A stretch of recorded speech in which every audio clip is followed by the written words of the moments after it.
Hi everyone, today we're going to look at sweep picking and economy picking. Sometimes they're used interchangeably, but technically sweeping is when you move from one string to the next by efficiently kind of sweeping through the strings, so 2 downs in a row, or if you're coming up this way, 2 ups in a row. Economy picking is where you're playing, say, alternate picking, but then sweeping when moving between strings. Hence the name economy picking. It's very efficient. Now I want to talk quickly about speed because people tend to associate sweep picking with playing really fast, and you can play it fast, you can play it slow. Now I've made the mistake in the past, like so many teachers, of saying practice really slow until you've got it perfect and then speed up. But actually with sweep picking I've learned that you have to actually experience what it feels like to play fast to be able to do that. In other words, walk before you can run.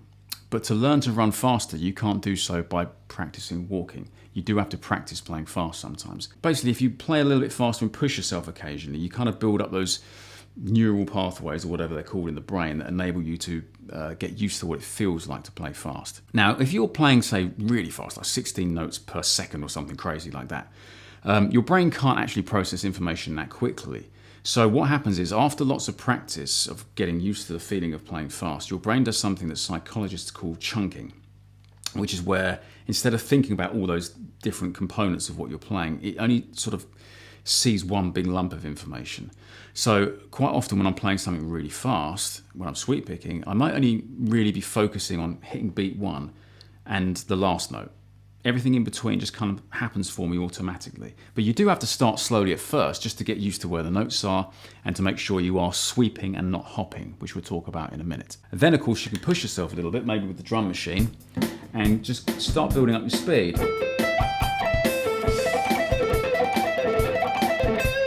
So starting somewhere simple, we're going to play an A-7 arpeggio that looks like this. We're going to play 14, 13, 12 on the top 3 strings. Notice this hand is pushing through the strings. I'm not hopping from string to string. I'm pushing off the first note and landing on the B string ready to play it. So I get, see that? I'm sitting on that B string. Now I'm sitting on the top E, ready to play it. Don't hold this like a chord, it sounds awful. It's got to be one note at a time.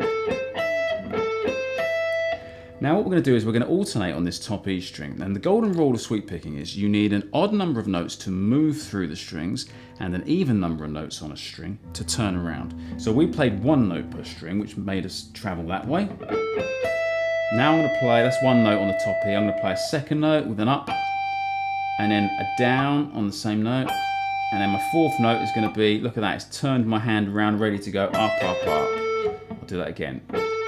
1, 2, 3, 4 notes, and I've turned my pick around ready to sweep back through the strings. This is the whole arpeggio. It's an A-7 arpeggio.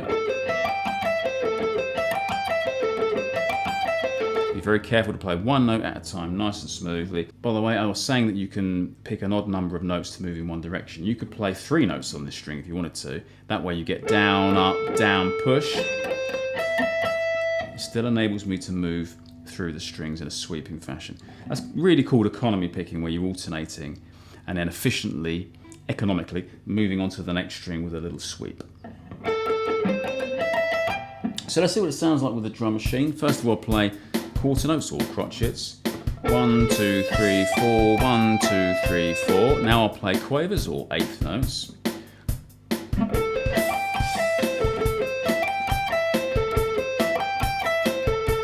And now 16th notes, also known as semi-quavers.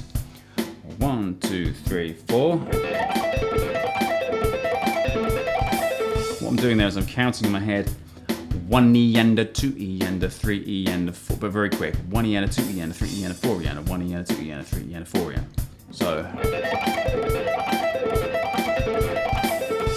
now what we're going to do is we're going to play a series of these mini arpeggios across the whole neck in the key of C. So we're going to play the first chord in the key of C, which is C major 7. It's going to sound like this. Then the 2 chord D minor 7, the 3 chord E minor 7, 4 chord F major 7, G7, the 5 chord, 6 chord A minor 7, 7 chord B minor 7 flat 5, and then back to 1 note of C. In slow motion, this is what we're going to do. We're going to go with our middle finger, 5 on the G string, 5 on the B with our 3rd finger. Top E, we're now going to alternate. We're going to go down on 3, up on 7, down on 7, and then up, up, up, coming back the way we started. So we've got, make sure you're not hopping like this. You've got to push through the strings, and on the way back, this is where people go wrong the most. On the way back, they kind of hop like this. You've got to pull into the strings like that. Then we've got D-7, which is 7, 6, 5, and then this little pinky note twice, and then up, up, up. So you've got sweep, alternate, sweep. Same, 2 frets high now for the E-7. And now the 10th fret, this is F major 7, 10, 10, 8, 12, sorry. Yeah, 10, 10, 8, 12, 12, 8, 10, 10. G7, 12, 12, 10, 13. A-7 we did earlier. And then B-7 flat 5. This one's awkward. 16, 15, 13, 17. And we'll just finish on a 17th fret, which is our tonic. So with the drum machine, we get this.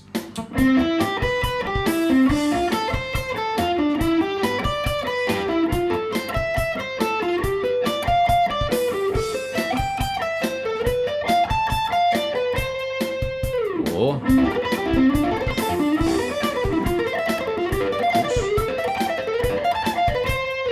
so you could, of course, turn down the scale. You could go.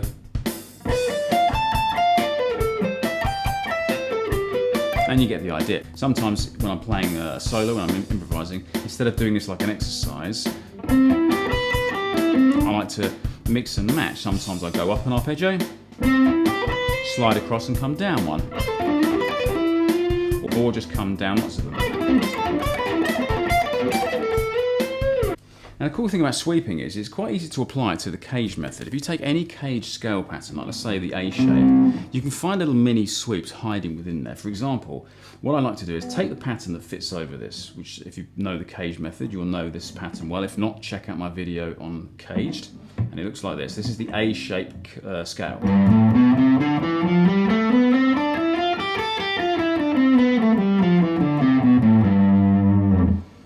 Okay, and what we can do with this is we can play these little mini sweeps, so they look like this. This is an A-7 hiding within that scale pattern. And I can roll that finger back. I can play this. So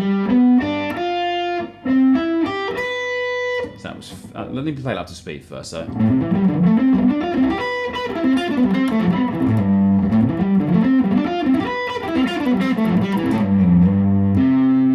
So that was 5, 3, 2, and then 5 on the D string. So push, push, push, up. Same on the A string, 5, 3, 2, and then 5 on the G string. And then a little G7 arpeggio, 5, 4, 3, 6. And then the C major 7 arpeggio. And reverse. Start with the down for this one. Down on pinky, then up, up, up. Start with the down. Up, up, up. Start with the down, up, up, up.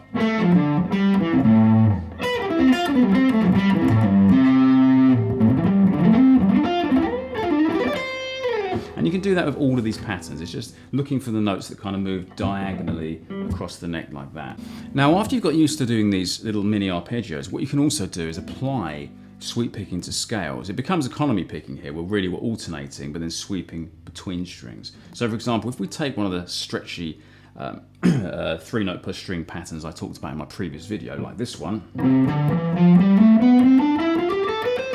instead of alternating down, up, down, up, down, up, down, up, down, up, down, we can sweep between strings. So we get down, push, up, down, like this. Push.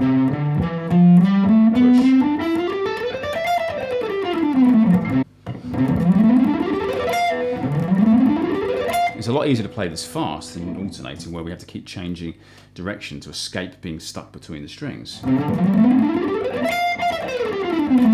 what we're going to do to make that more interesting and more usable in a solo is we're going to chuck some arpeggios, sweep picking arpeggios, within that scale. So we're going to get this kind of thing. Scale first, sweep through diagonally, scale, sweep diagonally. I'm going to borrow some notes of a previous pattern here.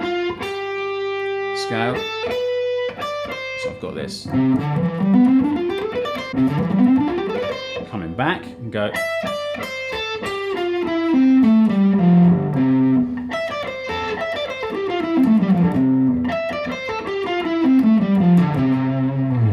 This next lick is really commonly used by Yngwie Malmsteen.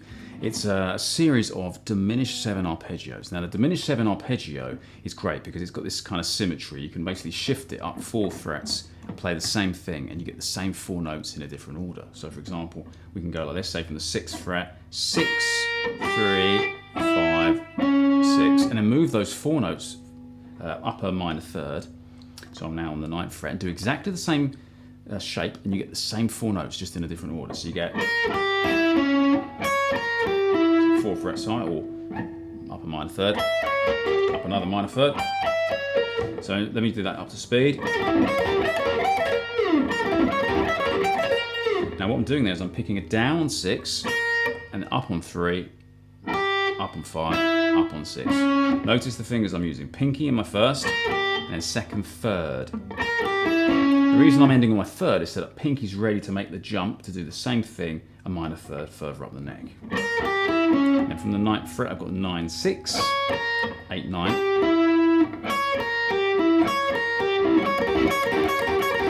And then upper minor third from the 12th fret, 12, 9, 11, 12. Up another minor third, 15, 12, 14, 15. Okay, so with a drum machine, we've got this. Thanks for watching, people. I hope that was useful to you. If so, please click like and subscribe. Thank you, and I'll see you next time.